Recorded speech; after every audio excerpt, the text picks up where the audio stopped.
मैं तो यहीं हूँ अपने ही कक्ष में। कृष्ण ने कहा था कि वो मुझे ले जाने आएगा, कुछ विशेष दिखाना था उसे, किंतु वो तो आया ही नहीं। ये कृष्ण भी ना क्या करता है क्या बोलता है कुछ समझ में नहीं आता।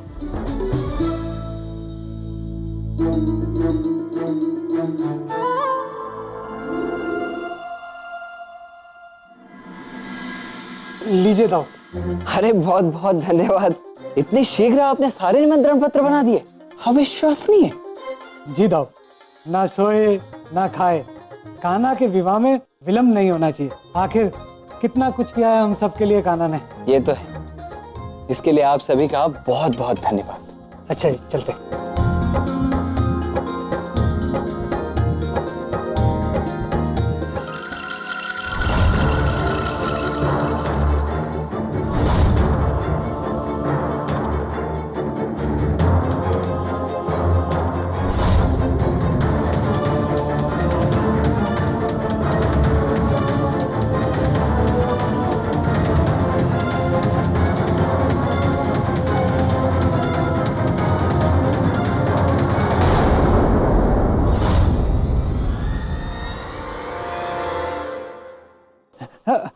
बलराम दाऊ, अरे क्या हुआ? निमंत्रण में एक त्रुटि रह गई है। त्रुटि? कैसी त्रुटि? आप चिंता मत कीजिए दाऊ, कल प्रातःकाल निमंत्रण में से सारी त्रुटि ठीक भी कर देंगे और आपको सारे निमंत्रण दे भी देंगे। भूल के लिए क्षमा कर दीजिएगा। रुकिए,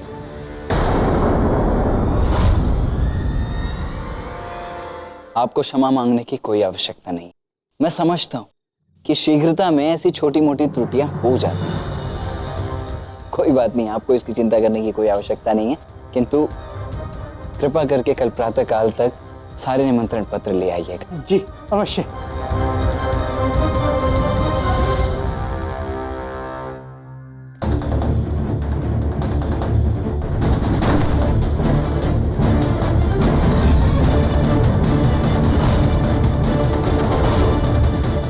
उनके एक दिन के परिश्रम को चुरा के लाया हूं मैं।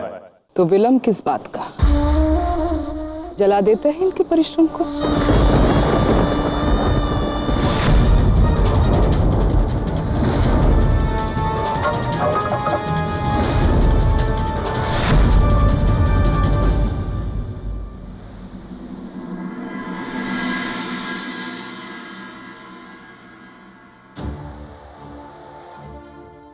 मुझे तो बस यही सोचकर आश्चर्य हो रहा है, आप बरसाने के महापंडित, प्रथम न्योता आप ही को आना चाहिए था, परंतु आया नहीं। बाबा, आपने कभी धन की चिंता नहीं की, किंतु सम्मान, आपके लिए सम्मान सदा ही सर्वोपरि रहा है। और वो कृष्ण जानबूझकर आपका अपमान कर रहा है बाबा।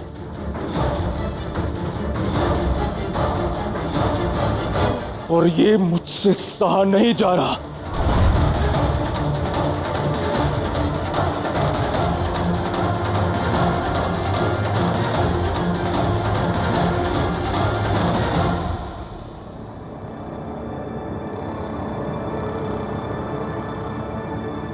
अरे भाई, कल रात्रि में तुम ही आए थे ना मेरे पास, सारे निमंत्रण पत्र मेरे हाथ से ले गए थे, ये कहकर कि उनमें कुछ त्रुटियां रह गई हैं जिन्हें सुधारना अति आवश्यक है।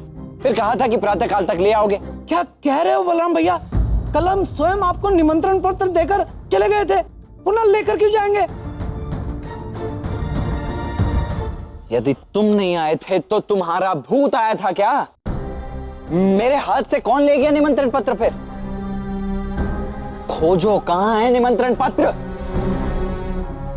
यदि वागदान में विलंब हुआ तो विवाह में भी देरी होगी, और वैसे भी हमारे पास तो समय का भी अभाव। 9 दिन, केवल 9 दिन है हमारे पास।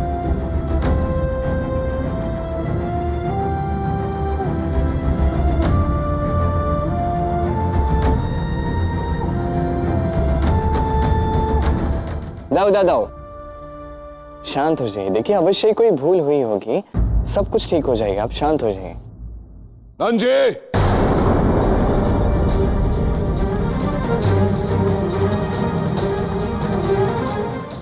अपमान हुआ है मेरा नंद जी, घोर अपमान।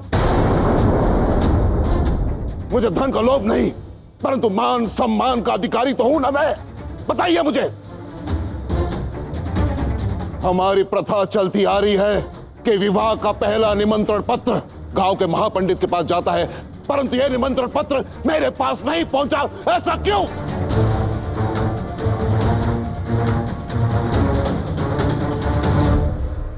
क्षमा कीजिए उग्रपद जी, यहां कोई भूल हुई है।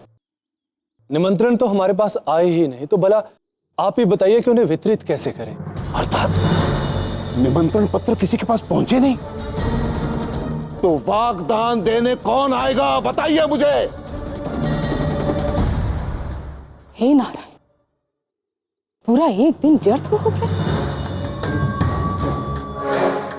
हाँ बलराम,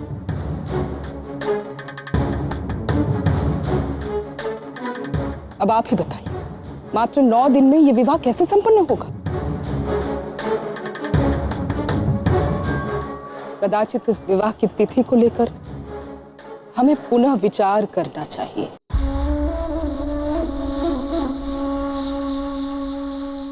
मैंने पहले ही कहा था नंद जी कि विवाह में शीघ्रता मत कीजिए, मत कीजिए, परंतु आपके पुत्रों ने मेरी सुनी नहीं और हो गई ना त्रुटि निमंत्रण पत्र में।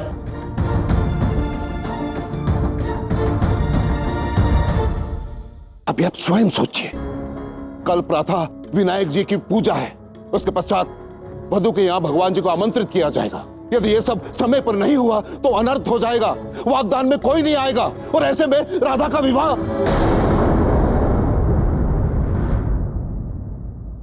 राधा का विवाह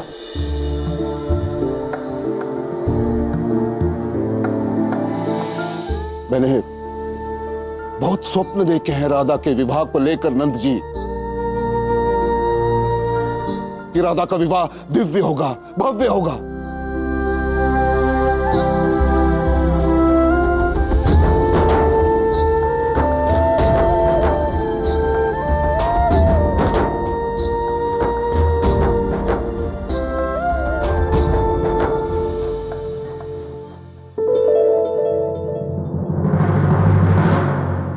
बलराम, विवाह का दायित्व तूने उठाया ना, अब मैं कुछ नहीं जानती हूँ। रात्रि से पूर्व सारे के सारे निमंत्रण वितरित हो जाने चाहिए, बस।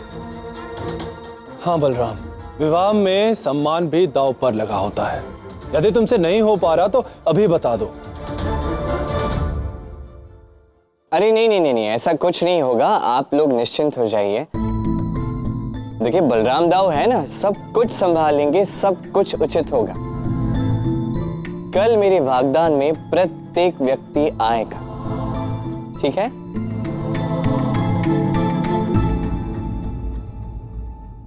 कैसे होगा ये सब कान्हा? भूल गए हमारे पास निमंत्रण पत्र ही नहीं है। निमंत्रण पत्र बनने में ही पूरी रात निकल जाएगी, फिर वितरण तो भूल ही जाओ। ताओ, अब निमंत्रण देने बरसाना चाहिए तो सही। अच्छा, मैं लोगों को निमंत्रण देने उनके घर घर जाऊं और उनसे कहूं कि मेरे कान्हा के वागदान में आइए, किंतु मेरे पास निमंत्रण पत्र नहीं है। ऐसा भला कभी होता है क्या कान्हा? कैसा लगेगा? लोग क्या सोचेंगे? और यदि आपको लोगों के घर घर जाना ही न पड़े तो? यहाँ तो सभी अपने अपने कार्यों में व्यस्त हैं, किंतु कान्हा ने तो कहा था कि वो कुछ करेगा, उसने तो कुछ भी नहीं किया। दाऊ करेंगे क्या? न जाने कान्हा चाहता क्या है, कि मैं लोगों के घर घर जाऊं और उनसे कहूं कि आपको हमारे कान्हा के विवाह में आना है, हाँ उसके वागदान में आना होगा, किंतु मेरे पास वो निमंत्रण पत्र नहीं है। कदाचित अब यही एक मार्ग शेष रह गया है हमारे पास। आओ यहाँ से आरंभ करते हैं, न जाने कैसे होगा ये। नारायण की पालकी का दिव्य दृश्य देखिए। नारायण भगवान की जय। नारायण जी की पालकी की जय। लक्ष्मीपति नारायण भगवान की जय। नारायण की पालकी। ओह, तो ये थी कान्हा की योजना कि मुझे किसी के द्वार जाना भी ना पड़े और सभी को निमंत्रण मैं दे भी पाऊं। आनंद आ गया कान्हा, वाह कान्हा वाह।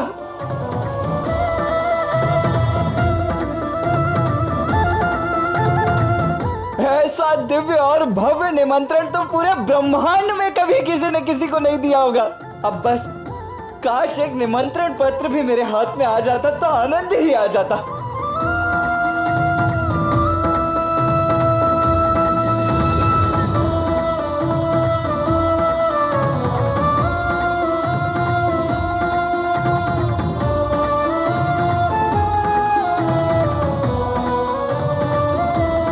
निमंत्रण पत्र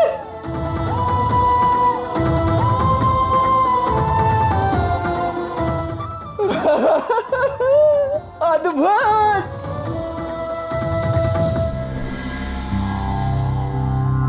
वृषभान जी, अभी तक एक भी निमंत्रण पत्र पहुंचा नहीं। इतना सब कुछ इतना कम समय में कैसे संभव होगा? मेरे विचार से विवाह का दिन 3 महीने पश्चात सुनिश्चित करना ही उचित रहेगा। पुष्पन जी, राधा के विवाह में यदि कोई कमी रह जाती है तो हम सबको बहुत बुरा लगेगा। देखिए, आप हमारे मुखिया हैं, जो भी हो आपके मान सम्मान के अनुरूप होना चाहिए। नहीं तो लोग ये कहेंगे कि बरसाना की मुखिया की बेटी और विवाह इतना साधारण सा। समझ गए ना आप मैं क्या कहना चाह रहा हूं? आप ठीक कह रहे हो गुरुपत जी।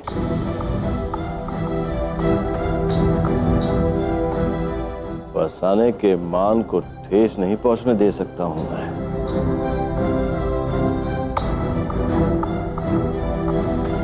यदि प्रबंध नहीं हो पा रहा है तो आप काका,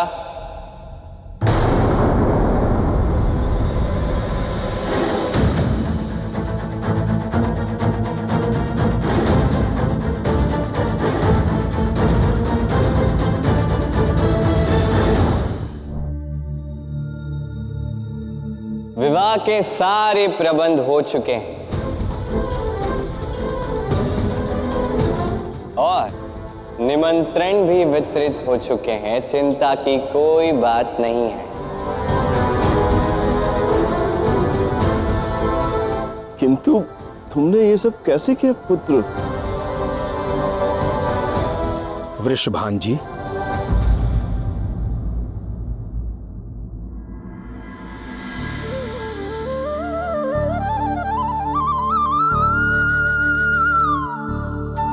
आपने मुझे पहचाना? आप तो कराला के मुखिया हैं। केवल हम ही नहीं, हमारे आसपास के गांव के अनेक मुखिया नारायण की पालकी को लेकर जा रहे थे। मार्ग में कृष्ण के भाई बलराम ने हमें ये विवाह का निमंत्रण दिया।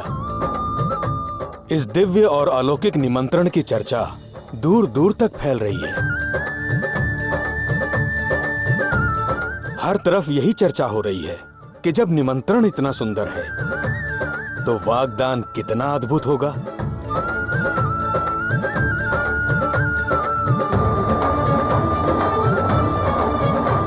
वैसे राधा कृष्ण कहाँ हैं?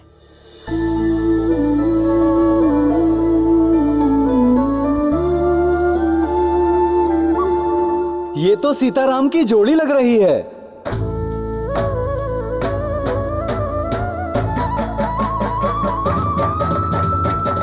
हम लोगों ने निर्णय कर लिया है कि हम और हमारे सारे गांव वाले इस विवाह में पूरे हर्षोल्लास के साथ आएंगे।